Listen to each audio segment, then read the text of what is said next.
नमस्कार, आप देख रहे हैं दैनिक सवेरा। मैं इस समय मौजूद हूँ रामनगर के उप ज़िला अस्पताल रामनगर में। अब मैं आपको बता दूँ कि बदलते मौसम को लेकर लोगों को जो है जुकाम, खाँसी, बुखार हो रहा है। इसी को लेकर जो अवेयरनेस जो है, आज हम जो जितनी भी रामनगर की जनता हमें देख रही है, अवेयरनेस हम जो उनको क्या क्या करना चाहिए, क्या नहीं, जो हमारे साथ आज डॉक्टर विजय जुड़े हुए हैं। जी सर, आपका स्वागत है दैनिक सवेरा में, और बताएँ कि क्या उनको करना चाहिए? शुक्रिया शुक्रिया। तो जैसे कि पहले भी हमने बात की कि जो खांसी जुकाम है वो बड़ा कॉमन है आज के जी। टाइम में। सीजनल जो इलनेस है, सीजनल जो बीमारियां वो बड़ी कॉमन है। हुँ। जैसे मौसम बदल रहा है उसके साथ कुछ बीमारियां हैं वो भी बड़ी कॉमन होती हैं। जी। तो यूं ही अब आगे सर्दियों का मौसम है, अभी चल रहा है, तो इसमें मोस्टली कॉमन है जो हमारा जो रेस्पिरेटरी ट्रैक्ट इन्फेक्शन है। रेस्पिरेटरी मान लो तो जो हमारी सांस लेने वाला जो सिस्टम है उसकी इन्फेक्शन बड़ी कॉमन है। उसमें भी जी। मोस्टली जो है वायरल इलनेस बड़ी कॉमन है। वायरल में हम बात करें तो जैसे हमारे पास इन्फ्लुएंजा हो गया, बड़ा कॉमन जी। है। जिसको सिंपल हम खांसी जुकाम वगैरह जो कॉमन बड़ा कॉमन यहाँ पे होता है। हुँ। उसके अलावा और भी बीमारियां हैं, जैसे सिंपल जैसे पहले हमने कोविड देखा, या जी। निमोनिया है। ये बड़ी सारी चीज़ें हैं जो कॉमन है। इवन ट्यूबरकुलोसिस है। ये थोड़ी सी कॉमन चीज़ें हैं जो अभी इसके साथ हो रही है। तो इसमें आपने ज़्यादातर यही ध्यान रखना कि अब क्लाइमेट तो चेंज हो रहा है, अब उसको तो जी, हम रोक नहीं सकते। बिल्कुल। बट हमने क्या चेंजेस करनी है अपनी बॉडी में, क्या मतलब क्या क्या अपने डिफेंस के लिए क्या करना है। तो उसमें ज़रूरी ये है कि जैसे थोड़ा सा, जैसे जो खासकर एक्सट्रीम एज है, हमारा हुँ। बच्चे हैं, या बुजुर्ग हैं, या जैसे प्रेग्नेंट लेडीज़ हैं, या जो कोई इम्यूनो कॉम्प्रोमाइज़ है, या किसी हुँ। को हार्ट की सर्जरी हुई है, बाईपास हुआ, या किसी का हुँ। ट्रांसप्लांट हुआ जो मल्टीपल मेडिकेशन ले रहा है, इन लोगों को खासकर अपना ध्यान रखने की ज़रूरत है। सर्दियों में आपने क्या करना है कि यूजली आपने क्या करना है, एक तो अपने एक प्रॉपर अपनी ड्रेस पहन के रखनी है, हुँ। एकदम से ठंड में बाहर ना निकले। हुँ। एकदम से एक्सट्रीम टेम्परेचर, जैसे अर्ली इन द मॉर्निंग हो गया या लेट इन द इवनिंग, बाहर ना निकले। हुँ। और दूसरा क्या करना है आपने, जैसे प्रॉपर हैंड वॉश करना है, प्रॉपर हाइजीन मेंटेन करनी है, अच्छी हाइड्रेशन मेंटेन करके रखनी है, और प्रॉपर डाइट अपनी रखनी है।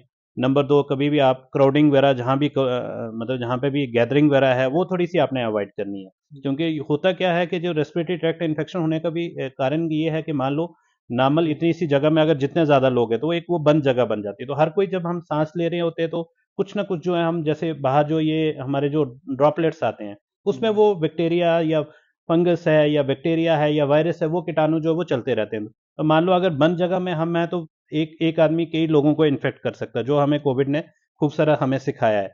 तो इसीलिए इन चीज़ों का ध्यान रखना है। जो आदमी इन्फेक्टेड है वो मास्क पहन के रखे, हाइजीन वगैरह मेंटेन करें। खुले में आप ओपन में, जैसे ओपन में स्पिट ना करें, ओपन में नहीं थूकें, अपनी हाइजीन मेंटेन करके रखें। थोड़ा सा ल्यूक वार्म वाटर यूज़ करते रहें, प्रॉपर डाइट लेनी है, और अपनी खासकर हेल्थ का ध्यान रखना, और अपनी जो मेडिकेशन खासकर जो ले रहे हैं वो अपनी मेडिकेशन आपने बंद नहीं करनी है। जी। क्योंकि सर्दियों में जो कॉमन चीज़ें हैं, सबसे कॉमन है जैसे जिसको सांस की दिक्कत है, हुँ। सांस ज़्यादा फूल सकता है। हुँ। नंबर दो हो गया जैसे हार्ट अटैक वगैरह हो गया, उसके हुँ। उसके जो चांसेस है वो भी अभी सर्दियों में ज़्यादा बढ़ जाते हैं। बिल्कुल। उसके बाद जैसे कॉमन है हमारे पास, जैसे पैरालिसिस आपने सुना होगा, जो हम कहते हैं फालिस का अटैक हो गया, ये भी बहुत कॉमन है। ये सब चीज़ें हैं, तो ये इनका मेन रीज़न एक ही है, एक तो एक्सट्रीम टेम्परेचर है, हुँ। दूसरा थोड़ा-सा है blood pressure, uncontrolled blood pressure जो है, और अंडरलाइन कोई डिज़ीज़ है जिसकी वजह से ये होता है। तो आपने इन्हीं चीज़ों का ध्यान रखना, अपनी प्रॉपर मेडिकेशन लें, अपना चेकअप टाइम टू टाइम रखें, घर में साफ-सफाई मेंटेन करके रखें, अच्छी हाइजीन मेंटेन करें, अच्छी डाइट लें, हुँ। और एक अच्छा हेल्दी लाइफ़स्टाइल जो है आपने अडॉप्ट करना है अपना। जी सर, ज़्यादा देखा है छोटे बच्चों के लिए क्या प्रोसेस रहेगा? देखिए, छोटे बच्चों में भी मोस्टली यही रहेगा, कॉमन तो ये है कि उनको भी जो जैसे ये है कि आपने बच्चे, छोटे बच्चे हैं, खेलते हैं, हम उनको तो पता है नहीं है। तो जब भी आपने खाने को हमेशा देना, तो बच्चों के पहले हैंड वॉश करने हैं प्रॉपर, उनके जी। नेल्स वगैरह कट करके रखें, उनको खुले में बाहर नहीं जाने दें, एक्सट्रीम टेम्परेचर में नहीं जाने दें। जब भी बाहर भेजना तो प्रॉपर उनकी ड्रेसिंग होनी हुँ। चाहिए, प्रॉपर क्लोथिंग होनी हुँ। चाहिए। जैसे हम छोटे बच्चों में मोस्टली कहते हैं कि 3 टायर क्लॉथिंग जो है वो मोस्टली कॉमन होती है, हुँ। कि एक के बाद दूसरी शील्ड, फिर तीसरी, तो डायरेक्टली ठंड ना लगे, सर्दी ना लगे। उससे परहेज़ रखें। खान-पीन का ध्यान रखें, और हाइजीन मेंटेन करके रखें, और एकदम से एक्सट्रीम टेम्परेचर में उनको बाहर ना भेजें। और अगर कोई बच्चा इन्फेक्टेड हो जाता है तो उसको थोड़ा बाकी वालों से थोड़ा-सा अलग रखें, और उसकी डाइट और हाइजीन का ध्यान रखें।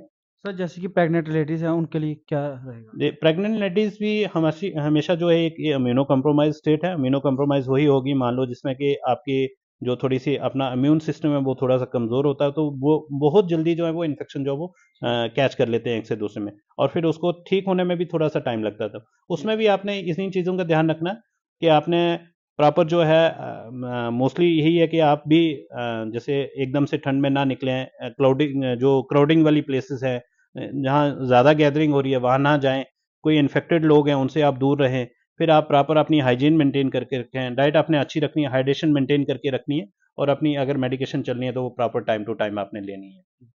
तो ये थे हमारे साथ डॉक्टर विजय जी, जिन्होंने अवेयर किया कि हमें कैसे बचना है आज की बदलते मौसम में जुकाम हो गया, जैसे बीमार होते हैं, हमें थोड़ा बचना है।